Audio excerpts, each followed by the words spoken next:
အားလုံးပဲမင်္ဂလာပါဟိုပေါ့နော်ကျွန်တော် follower တွေကကျွန်တော်အများဆုံးတော်တော်များများမေးနေကြတယ်ဂျာမန်စာဘယ်မှာသင်ရမလဲပေါ့နော်ဂျာမန်စာဂျာမန်စကားဘယ်မှာသင်လို့ရလဲကိုကြီးညွှန်ပေးပါအောင်ဆိုတဲ့သူတွေအတွက်ဆိုတော့ဂျာမန်စာဂျာမန်စကားကိုအခြေခံစပြီးတော့သင်နေတဲ့သူတွေအတွက်ကိုကျွန်တော်ဒီပေါ်မှာ page လေးနဲ့ဖုန်းနံပါတ်လေးကျွန်တော်တင်ပေးထားမယ်ဖုန်းနံပါတ်ကစင်ကာပူဖုန်းနံပါတ်ဆိုပေမဲ့ဒီအမလက်ရှိဂျာမနီမှာပေါ့နော်ဆိုတော့စင်ကာပူဖုန်းနံပါတ်ဆိုပေမဲ့ Telegram သုံးတယ် Viber သုံးတယ်ဆိုတော့ဖုန်းဆက်တော့၎င်းဒါမှမဟုတ်စာပို့တာတော့အကောင်းဆုံးပေါ့နော်စာပို့ပြီးတော့အရင်ဆုံးစုံစမ်းကြည့်သေးခြင်းနဲ့ပြီးတော့ Facebook page လည်းကျွန်တော်ဒီပေါ်မှာတင်ပေးထားမယ်ဆိုတော့ Facebook page ကို follow လုပ်ပြီးတော့တွားပြီးတော့လည်းစုံစမ်းလို့ရတယ်ပေါ့နော်ဆိုတော့ဒီအမကဂျာမန်စာတင်တယ်စေနာတွေအများကြီးထားတယ်ပြီးတော့အခကျင်းငွေနည်းနည်းပဲယူတယ်ဆိုတော့ကျွန်တော်ကလည်းများသောအားဖြင့်အခြေခံလူငယ်တွေပေါ်တော်မိသားစုတွေအတွက်အဓိကပြောပေးတဲ့သူဖြစ်တဲ့အတွက်အရင် cost မများတဲ့ဒီလိုဟာမျိုးကိုကျွန်တော်က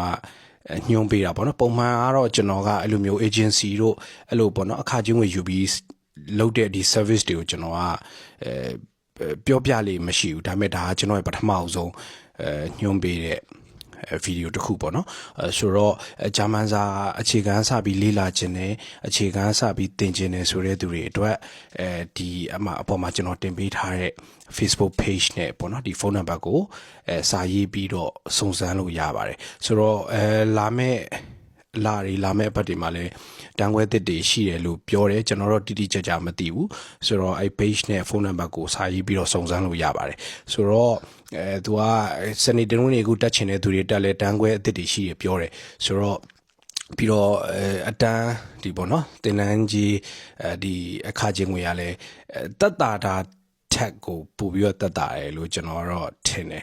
ပုံမှန်အဖြစ်ကျွန်တော်မြန်မာဆီယမရင်းနဲ့ဂျာမန်စကားဂျာမန်စာသင်ဘူးတာတော့မဟုတ်ဘူးဒါပေမဲ့ဒီအမကဟိုပေါ့နော်ကျွန်တော်တငယ်ချင်းတယောက်သင်နေတဲ့အမကျွန်တော်တငယ်ချင်းကသူ့ရဲ့တနေကုန် lifestyle ကိုသူကအမြဲတမ်း live လွှင့်တော့ဒီဆီယမနဲ့စာသင်နေတဲ့အချိန်တွေမှာလည်း live လွှင့်တဲ့အခါမှာ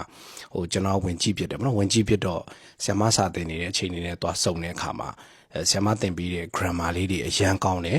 personally လည်းမသိဘူးကျွန်တော်သူ့ကို personally လည်းမဆက်သွယ်ဘူးပေါ့နော်ဒါပေမဲ့အဲကျွန်တော်တကယ်ချင်းသင်နေတဲ့ live မှာကျွန်တော်တော်တော်ကြာလေးနားထောင်ပြတော့သူသင်နေတဲ့ပုံစံလေး grammar အရန်ကောင်းတယ်ဆိုတော့ပြီးတော့အခြားကျွန်တော်လည်းသိတဲ့မိတ်ဆွေတွေအကုန်လုံးကိုလည်းအဲဆရာမကိုပဲကျွန်တော်ညွှန်ပေးဖြစ်တယ်ပေါ့နော်ဆိုတော့သူနဲ့ကျွန်တော်နဲ့တခါမှလည်းမသိဘူးတခါမှလည်းဆက်သွယ်မရှိဘူးဒါပေမဲ့ဒီနေ့တော့ခုနသူ့ဖုန်းနံပါတ်ကိုခွင့်တောင်းပြီးတော့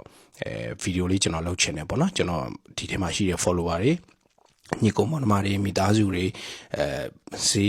တက်တောင့်တက်တာလေးနဲ့ဂျာမန်စာကိုကောင်းကောင်းတက်ခြင်းကောင်းကောင်းသင်ယူခြင်းတဲ့သူတွေအတွက်ပေါ့နော်ကျွန်တော်ဗီဒီယိုလေးတစ်ခုလုပ်ချင်တယ်ဆိုခွင့်တောင်းပြီးတော့မှ